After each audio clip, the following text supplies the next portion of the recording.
Okay, let's take a look at the Bills preseason. They're at Indianapolis, Minnesota, Washington, and then they always play the Detroit Lions. That's the preseason schedule. And, of course, this year everybody will be paying attention to see the progress of E.J. Manuel. Take a look at the schedule there, Jim.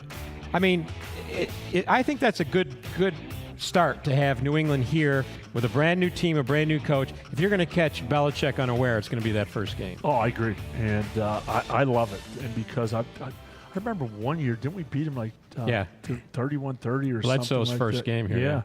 Yeah, we wind up upsetting them. But, especially with all the injuries, too, and the people and all the things that they're going through right now, you never want to catch the Patriots when they're on the roll. I don't care if 4 receivers are down. When you got Tom Brady behind the center, they have a chance.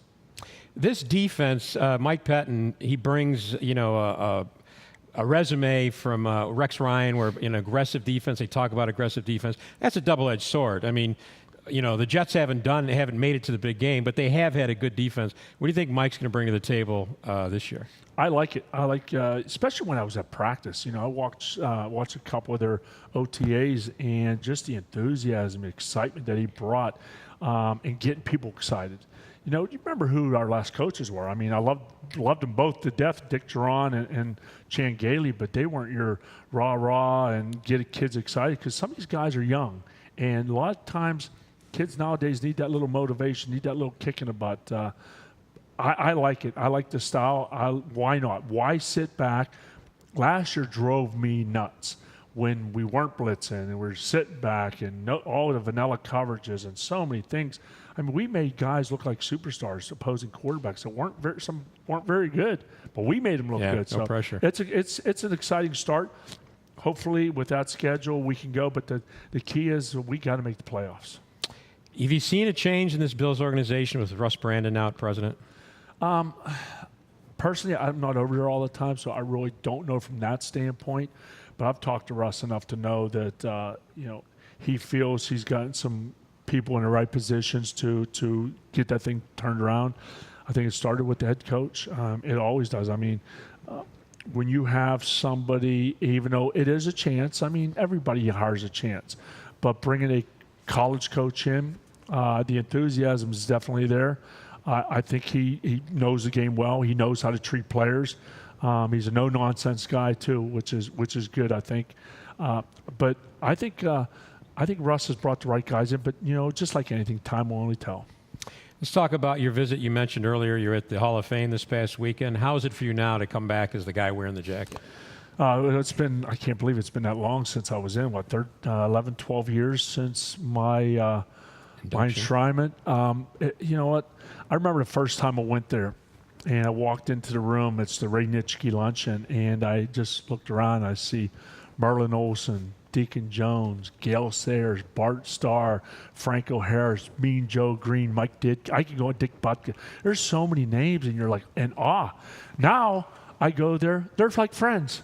You talk to them just like we've known each other forever. I mean, not everybody. Dick Butkus is still a little hard-nosed guy, but you know what? It's exciting, and to see the class that comes in, and they're in awe. Their eyes are just like mine was back then. And then next year to be able to welcome Andre Reed in, boy, that's going to be a great time. He's got to get in, right? He's got to get in. I looked at Chris Carter's numbers, and I saw what he did to have that guy not be in the Hall of Fame, not only in the last 4 or 5 years, but first ballot. Andre Reed, I think it helps because the voters that voted Chris has to either vote for Tim or Andre or split it up. I think they both have a very good chance of getting in. The one thing, I don't know how much this comes into consideration. Andre obviously had good numbers. He had outstanding numbers. But many years with that K-gun, you guys led the league in rushing. So yes. Andre got his catches as well as you guys ran the ball. So it's not like he was strictly in a passing offense. Yep, exactly. And there must have been somebody special calling those plays. Oh, it was me. Yeah, it was Ken Hall. No, Ken called probably about 3 or 4 a game because he had to get me to change it. But, you have to go to fast pace. But I also knew I had number 34 behind me. And I knew that I had, I knew where to put Andre. Andre was a lot better receiver inside than he was outside. But I also had James Lofton and Don Beebe. So as long as we kept the pace going at a tempo that tired his big defensive lineman out, we knew that we were going to get the ball spread out around and, keep them off balance. I mean, that was the key.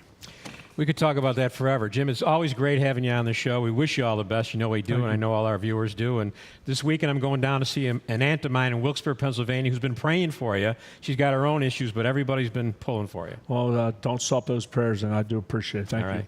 Jim Kelly. We'll be back to wrap up All Sports Western New York right after this.